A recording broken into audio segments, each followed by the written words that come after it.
When the mysterious cult known as the Children of the Atom find themselves cornered, will they only end up becoming more dangerous to Hisako and her friends? Well, let's hop into the pages of Ultimate X-Men. Issues number 9 to number 11 as we catch up on this series together, shall we? So then, picking up directly from where the last issue left off, it seems that the mysterious suitcase murder by the river, and its own connections to the Children of the Atom cult have managed to jump off the conspiracy theory sides of the internet and right into the mainstream media. It seems that everyone at Armor School is talking about mutants now. Are they dangerous? What do they want? Should we be afraid? And because of that, the cult has closed ranks. Mori and Natsu haven't been to school in days, and the other girls are starting to get worried. Worse still, it seems that some of the other students have taken this opportunity to single out Hisako and her group of friends due to their relationship with kids who they know are part of the cult. They call them muties. Wow, it's only been a couple days and they've already invented a slur. I mean, that's just the Japanese work ethic for you right there, lightning fast. Hisako has had enough and ends up having a very uncharacteristic freakout, smashing a bunch of the stuff that the students had put together for their brand new Bunkasai festival. You know, basically one of those school fairs where students set up a bunch of stands and booths. I'm sure you've seen it in anime, that's where I know it from. And hey, speaking of cracking under the pressure, and the cult's Maystorm is also starting to lose it, and lose it hard amidst all this external pressure. In fact, a bunch of the local kids decided to screw with him and the cult by sending them a bunch of Halloween masks because, you know, they're monsters after all. Geez, I sure hope no one thinks to take these masks and use them as part of some sort of superhero costume. I mean, that would be crazy, right? Elsewhere in the facility, we also check on in with the Shadow King Kageyama. He's come to now and decides to investigate where exactly the cult is getting its miracle blood from, and well, you won't believe this, but they're getting it from a mutant with a very particular hairstyle. Again, I think everyone and their mother, including me, jumped to the conclusion that this guy must be Wolverine, and while he is not, the fan theory wasn't actually that far off at all. You see, this guy's name is actually Akihiro, which, if you know your Wolverine lore, is actually the name of Daken, Logan's son. Akihiro claims to be the first mutant, the first Homo superior who has given his very blood in pursuit of the cult's goal of enlightenment. Though mostly he's just been poked and prodded to the point he wants to die. He even asked Kageyama to end his suffering because, hey, he is the chosen one of the cult after all. Only here's a surprising twist: Shadow King refuses. In fact, he actually doesn't think very much of the cult at all, despite the fact that they have put him on such a pedestal. He thinks it's all bullshit, which actually goes a long way to explaining the actions we've seen him take so far. Now, it's after that we check back on in with May. You'll remember that she doesn't live at home anymore. After her powers activated and she was assaulted by her father, she still drops by every so often to check on in with her mother, who would very much like to have her home. It's while watching the place from afar, May ends up seeing her father leaving in the dead of night, where, well, to go on one of those creepy walking dates that the Japanese have with Surge, no less. Wow, if hitting his daughter a couple issues ago wasn't bad enough, damn, how is it in a series with cultists and murderers May's dad is somehow just the worst out of all of them? May runs her father off, which understandably pisses off Surge, who was looking to get that money, son. Surge is of course well informed and already knows a fair amount about May and has really been wanting to test her own amazing lightning abilities against this girl who can control the wind. So yeah, it's a straight up knockdown, drag out battle of the elements. It's during the fight too, May ends up seeing that Surge has the very same number tattoo, like the one they saw on the dead body crammed in the suitcase by the river. Surge lets it slip that that body belongs to one of the cult's failed experiments, that not everyone is as lucky as her walking away with amazing abilities, but because she was gifted with these powers, she figures she might as well use them for self-enrichment. The cult and their goals be damned. Again, this kind of makes sense why her and Shadow King are on the same page. As far as who's stronger though, Surge actually ends up overdoing it in the fight and May is able to overtake her. In fact, Surge actually gets pretty injured during the battle and May is forced to call an ambulance. Though, as issue 9 comes to a close, Surge only wants her mother to be aware of her condition. She doesn't want the cult catching wind of any of this. Now, in the next issue, the situation with the cult has gotten even worse. Regular civilians are now protesting outside of the homes of families they know to be members of the cult, which is pretty bad because this ends up putting their kids with powers in situations where they end up feeling threatened and lashing out with their abilities, which in turn only makes mutants look more dangerous. And hey, just as I said before, some of the more ardent believers in the cult decide to don masks and makeshift costumes to fight it out with protesters. And hey, some of the masks clearly are meant to look like classic mutants. One is blue and furry like Beast, another one has a bunch of eyes like Eyeboy. Things end up getting so bad and so heated, even Hisako and her family catch some strays. You see, several of the mothers of the dead boys on the basketball team that Tsubasa was a member of decide to come to Hisako's family home early in the morning. These grief-stricken mothers don't believe that their children would ever take their own lives, and because of it jump to the conclusion that Armor and the cult must be involved. Hisako's mom tells her to call the police, which is exactly what she does, but in doing so she ends up activating her armor charm in a way that she never really has before. The vengeful spirit of the dead boys start manifesting and scaring the hell out of Hisako. She tries to fight them off, but when she ends up coming to, she realizes that she's not choking one of these ghosts with her armor power, she's actually choking one of the moms. Obviously, this is a terrible look for her, and her mother ends up freaking the hell out. Hisako essentially runs away from home after that, and I mean, can you blame her?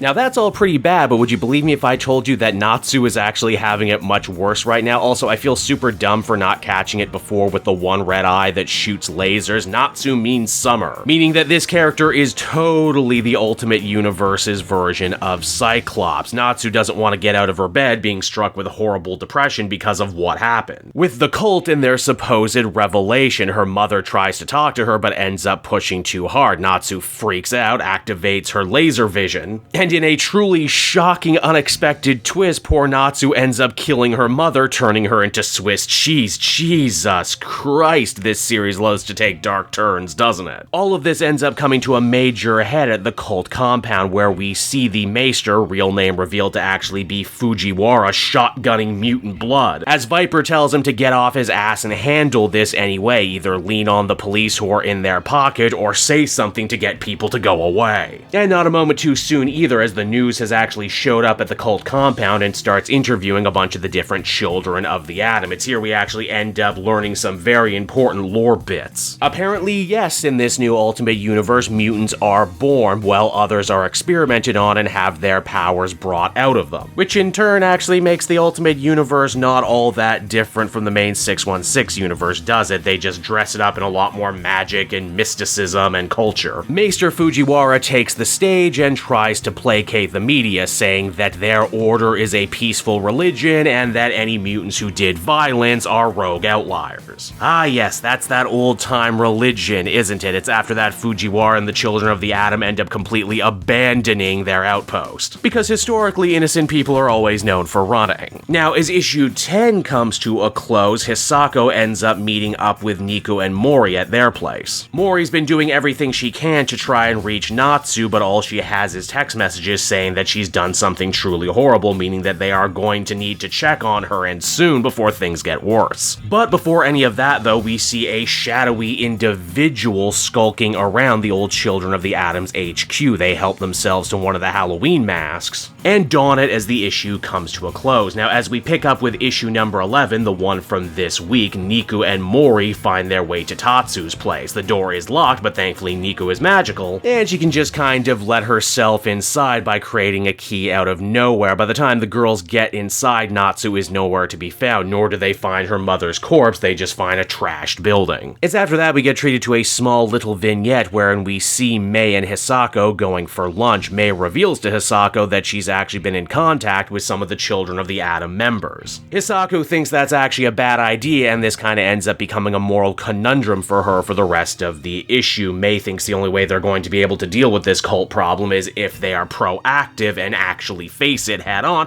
while Hisako just kind of wants to go back to life as normal. In fact, to collect her thoughts about what to do next, Armor ends up returning to the very same shrine she was at when all of this started. Though she's not alone, she ends up getting met by Kanan, aka Psylocke. Kanan has been working this whole murder mystery involving the cult ever since her brother found that dead body in the river. We also learn in this issue that yes, Psylocke totally already has powers. Though she never actually saw it as a mutant thing, she merely thought it had something to do with the fact that her family is descended from the Psy Samurais and that they have a long history with magic magic and onis. She also has no fear and lives by that whole Bushido samurai code thing, believing that life is but a dream and only death can wake you up, and because of that she challenges Armor to a fight to test her mettle. The fight is super cool because we see Psylocke can actually supercharge her kendo stick and turn it into all sorts of samurai weapons, not just swords, but cannabos too, which I really appreciate. Now while that's going on, we see the shadowy masked individual from the end of the last issue holding a meeting with some of the other Children of the Atom members who are also masked. It seems that they're building quite their own little countercultural underground right now. They've even managed to come up with their own slur for regular everyday people. They call them flat scans, which is actually a term that originated in other X-Men stories, but it's a term that really caught on in the zeitgeist because of the Real Cerebro podcast. Man, I wish something my podcast originated would show up in the comics at some point. Aww. Now this brotherhoodly meeting of mutants ends up getting crashed by the Shadow King, who ends up revealing that the mystery person under the mask is actually none other than Maystorm. Yeah, this is actually her way of trying to help out the Children of the Atom. Though this plan is very quickly spiraling out of her control. Not only is Shadow King here, but another group of Atom cultists show up, as well as that kid journalist from a few issues ago who ends up seeing this whole crazy meeting as the comic comes to a close. And so that was Ultimate X-Men issues number 9 through number 11, everybody, and I gotta say I'm really glad I had a chance to catch up on this series because, oh boy, nothing else really feels like it on the Marvel shelf right now. Well, any shelf, to be fair. The drama continues to be sky high for all of our young heroines. The mystery of what is exactly going on with the cult and these murders and their connection to the greater mutant history in the Maker's new Ultimate Universe is really fascinating and something that keeps me coming back time and time again. This issue also had a lot of great shoutouts to what's going on in the other Ultimate Universe books, right down to a newscast talking about Black Cat pulling a heist in New York. That was super cool to see. I also really can't remember the last superhero comic I've read that consistently shocked me the way this one does, with the levels of brutality, with the dark subject matter it just casually weaves in there. Plus now too, with the introduction of costumes, this X-Men book is actually starting to look and feel a lot more like an X-Men book now, but a complete and different remix and remaster on the old classic formula. And now that there's an Ultimate Wolverine book too, I have to wonder how long until these two series end up crossing over in any way, shape, or form, or maybe they won't, and that will just be a weird and interesting little flourish of this new Ultimate Universe. Overall, I would give all these issues together an 8.5 out of 10.